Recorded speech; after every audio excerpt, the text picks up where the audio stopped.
If you're seeing a GOG HTTP error 403, don't worry. In this video, I'll show you the quickest fixes step by step so you can get back into your account and continue downloading your games. A 403 error usually means the server is refusing access, and in many cases it's caused by a VPN, a proxy, or bad browser session data.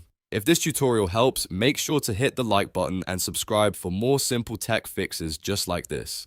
Now let's jump in. First, check whether you have a VPN or proxy turned on. This is one of the most common reasons a 403 error appears on GOG.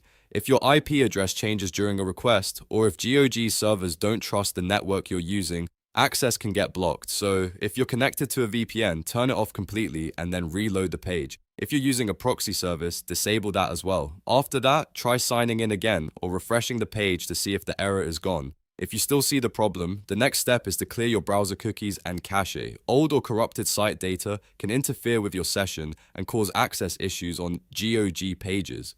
Open your browser settings, go to Privacy or History, and clear the cookies and cached files for GOG, or clear the site data entirely if needed.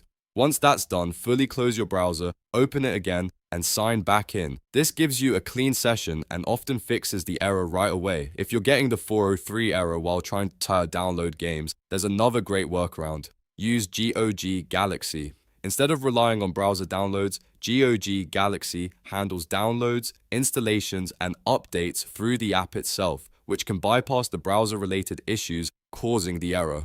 Install GOG Galaxy, log in with your GOG account, and try downloading your game from there. In many cases, this is the easiest and most reliable way to avoid HTTP 403 problems completely. So to recap, if GOG is giving you a 403 error, first disable your VPN or proxy, then clear your browser cookies and cache, and if the issue happens during downloads, switch to GOG Galaxy.